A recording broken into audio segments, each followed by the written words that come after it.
El sexenio de Carlos Salinas de Gortari fue la etapa dorada del neoliberalismo en México. Dicen que los monstruos no nacen, se hacen, pero en este caso algunos juran que todo comenzó mucho antes. En los años 50, en una casa acomodada de Ciudad de México, un niño llamado Carlos y su hermano Raúl jugaban a la guerra con un rifle calibre 22. No era un juguete, no era ficción, era un arma real. La empleada doméstica Manuela apenas tuvo tiempo para gritar antes de que el disparo la alcanzara.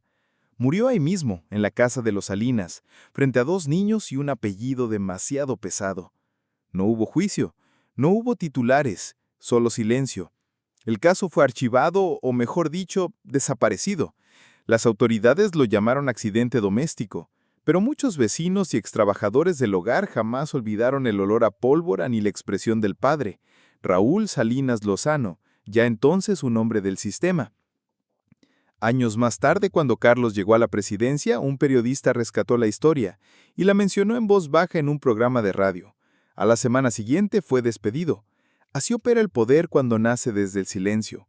Desde entonces, una frase circula entre pasillos, cafés y taxis de la ciudad. El primer crimen fue cuando aún no sabía leer, el segundo fue cuando aprendió a ocultarlo. Carlos Salinas de Gortari no fue un niño cualquiera. Nació en el núcleo de una de las familias más cercanas al poder. Su padre, Raúl Salinas Lozano, fue secretario de Industria y Comercio durante el sexenio de López Mateos. Era un hombre que desayunaba con presidentes y negociaba con empresarios. La familia vivía entre libros de economía y discursos políticos. Los hijos aprendían a caminar mientras escuchaban debates sobre la nación. Carlos no creció con cuentos de hadas, sino con frases como la estabilidad macroeconómica y el proyecto de nación. Fue enviado a estudiar en las mejores escuelas, primero en el ITAM, luego en Harvard. Allí aprendió el lenguaje de los tecnócratas, pero también el arte de callar lo que incomoda. Desde joven mostraba una ambición que incomodaba incluso a sus maestros. No quería ser funcionario, quería hacer historia, y en casa nadie se atrevía a contradecirlo. Su hermano Raúl le seguía los pasos como quien admira y teme a la vez. En ese entorno, el incidente con Manuela no fue un trauma, fue una lección de lo que se puede ocultar cuando se tiene el apellido correcto, porque para los Salinas, el poder no era un destino, era un derecho de cuna.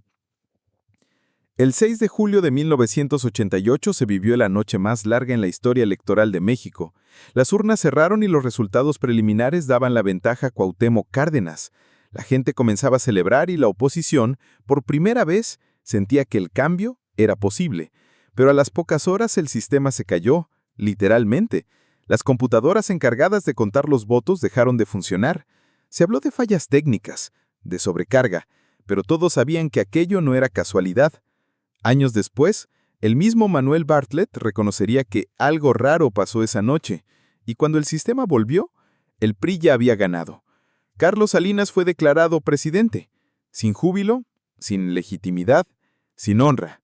La gente salió a las calles a gritar fraude, a romper boletas, a denunciar lo evidente. Pero el nuevo presidente no se inmutó. Apareció en televisión con traje impecable y voz pausada. Dijo, «Vamos hacia adelante», como si nada hubiera pasado. Así inició un sexenio marcado por la sospecha, un mandato que nació torcido y creció con puño de hierro.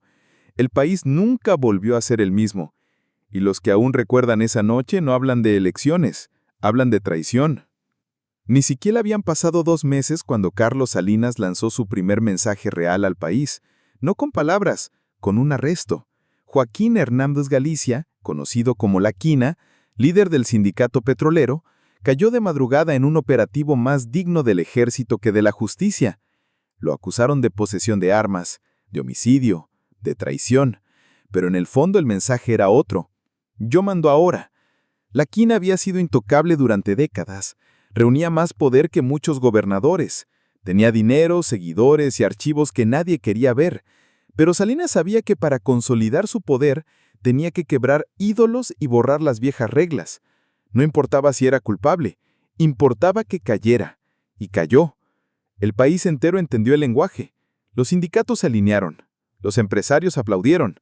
Los opositores guardaron silencio. Fue el inicio de un estilo de gobierno donde la fuerza valía más que el diálogo, donde el miedo volvía a ser instrumento del Estado.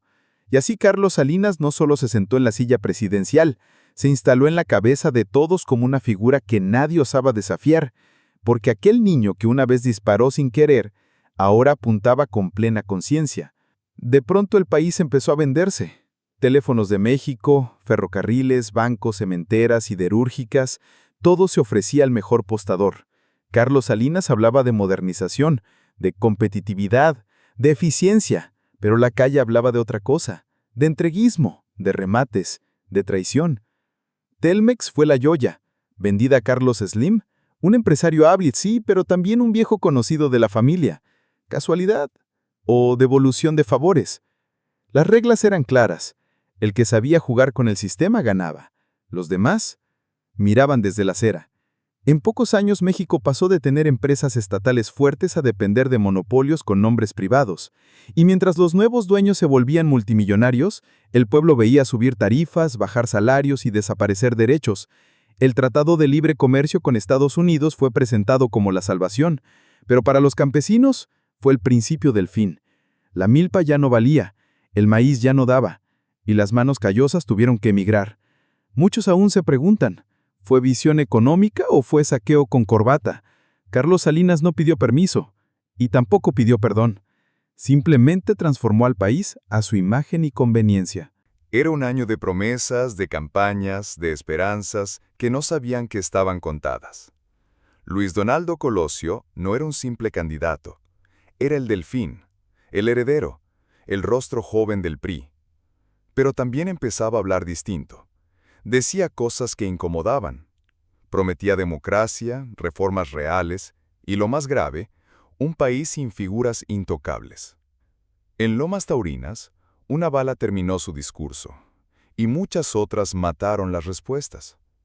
Oficialmente fue un asesino solitario, Mario Aburto. Pero nadie lo creyó del todo. Demasiadas cámaras, demasiadas versiones, demasiados silencios. Colosio sabía demasiado, y lo decía con una sonrisa que escondía hartazgo. Semanas después, otro cadáver. Francisco Ruiz Massieu, secretario del PRI y cuñado de Salinas. ¿Coincidencia o mensaje? Lo que era evidente es que el círculo más cercano del poder se estaba desmoronando a plomo y sospecha. Y Carlos Salinas comenzó a desaparecer de escena como si el país ya no tuviera nada que ver con él. Pero los archivos, las declaraciones, los cambios de versión, todo apuntaba hacia el mismo núcleo. Una vez más, nadie fue juzgado, nadie fue culpable, nadie confesó. Pero el país ya no volvió a confiar en nada. Cuando terminó su sexenio, Carlos Salinas no se quedó a celebrar.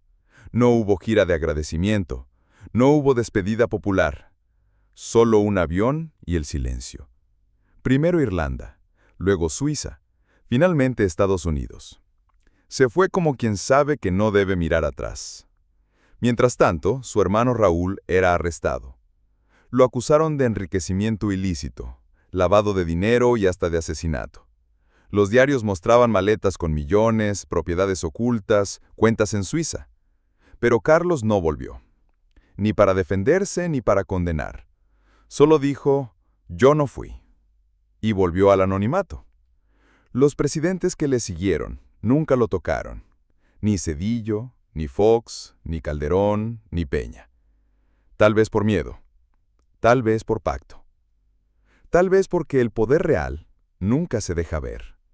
Y así, el hombre más odiado de los 90 siguió viajando, escribiendo libros, dando conferencias sobre democracia. Sí, democracia. Para el pueblo era un insulto, para la élite una cortesía. Y mientras México seguía buscando justicia, Carlos Salinas seguía caminando libre, como si la historia no tuviera memoria. Pero la tiene, y cada día, más voces se atreven a recordarlo. Dicen que todo comenzó con un disparo, uno pequeño, casi infantil, pero cargado de destino. Manuela, la empleada doméstica que murió por accidente en casa de los Salinas, nunca fue mencionada en libros de historia. No hay placas, no hay homenajes, ni siquiera una nota de periódico. Solo rumores, testimonios apagados y un silencio tan largo como el sexenio que vino después. Pero muchos afirman que ese fue el primer crimen que Carlos Salinas aprendió a enterrar. y que desde entonces la mecánica se repitió. Negar, desacreditar, desaparecer.